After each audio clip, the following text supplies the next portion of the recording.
Hi everyone, it's me, Holly Marie King, and I'm here to share Chapter 5 of the confusing Kidnap rough draft. Well, let's get started. Chapter 5, A Block in the Prophecy. I'm tired, Ellen whined. Well then, why don't you go paint a stupid painting or something, John yelled at the young painter. Why don't you put a cork in it? Ellen yelled. Rosie watched from a distance as the two children argued. Not long after, Burke joined in, and Rosie followed. Helen rubbed her forehead in frustration. Ugh, I hope this next person we're getting doesn't have a short fuse, she moaned. Sounds like you need someone who is sane around you. Allison appeared next to Helen. You're a sight for sore eyes. Helen sighed with relief. So, that is Ellen. I think those two are cute together, Allison giggled. You're horrible. The two girls laughed. The four ahead of them had stopped suddenly. What's wrong? Is this the place, Rosie? Ellen asked. Yep, this is where the kid lives. I've heard he's a genius in playing the harp, Rosie said happily. Ugh, the goody-goody two-shoes type demon. That makes me sick. Allison moaned. I think this is where I meet Andrew. Helen sighed. Come on, let's go inside. She walked on ahead as another fight broke out. Knocking lightly, she waited as the door opened. A frail old woman walked to the door. May I help you? The woman asked. Yes. May we please have shelter for the night, or maybe some dinner? We can pay you, Helen said kindly.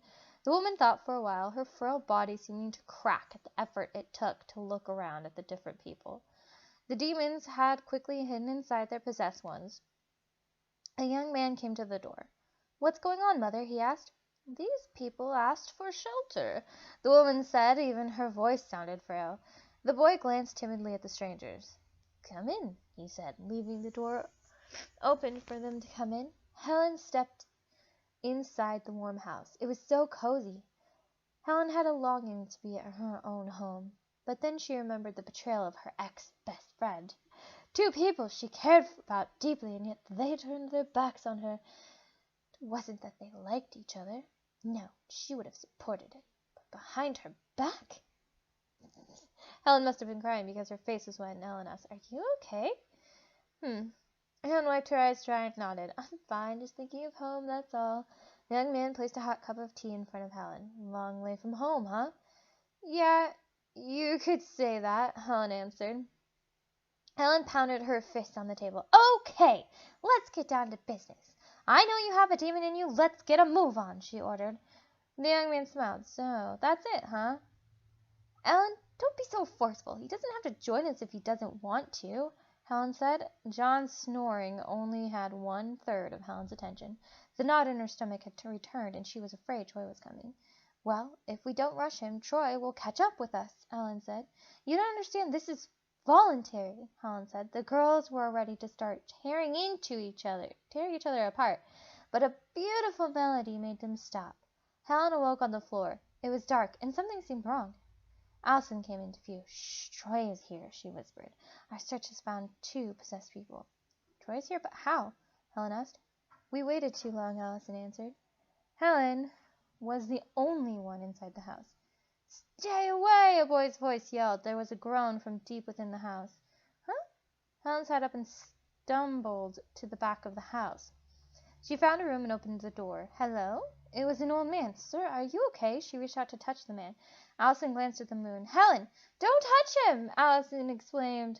The man transformed into a werewolf. Helen screamed. Troy crashed through the wall and knocked the werewolf to the ground. Helen followed. No, stop it! Don't kill him, she screamed. He's a werewolf, Troy barked. Oh, so would you do the same to Brian? Helen cried. Or yourself? Allison whispered dangerously. That's different. We are cursed, Troy yelled. So is he! Allison gestured a hand towards the werewolf. Troy stood as more beautiful music played. The werewolf turned into a man. The music was gone. Troy stared at the ground. So, is this how you want to be? Then you can fend for yourself. His big black leathery wings swooshed as he flew into the sky. Allison applauded. I have to hand it to you, kid. You did pretty good there, she said happily. Helen fell to her knees, exhausted. The old man walked up to Helen and offered a hand. These old bones aren't what they used to be. Thank you for taking some of the blows for me. face dripping with sweat, Helen nodded and took the hand gratefully. She took in a deep breath. "Any time." "So you need our help." The young man showed up out of nowhere. Supported by the old man, Helen nodded. "Yes, both of you. If I'm not mistaken, both of you are possessed, correct?" "Yes," the old man answered. "By our wives." Dun, dun, dun! Twist. Alright, so that is the end of chapter 5. I hope that it went well. If anyone is interested in this book, I will leave links to where you can buy it in the description below. And also, if you have any questions about the book, feel free to ask. I will be more than happy to answer them. And I hope I'll see you guys next time. Bye!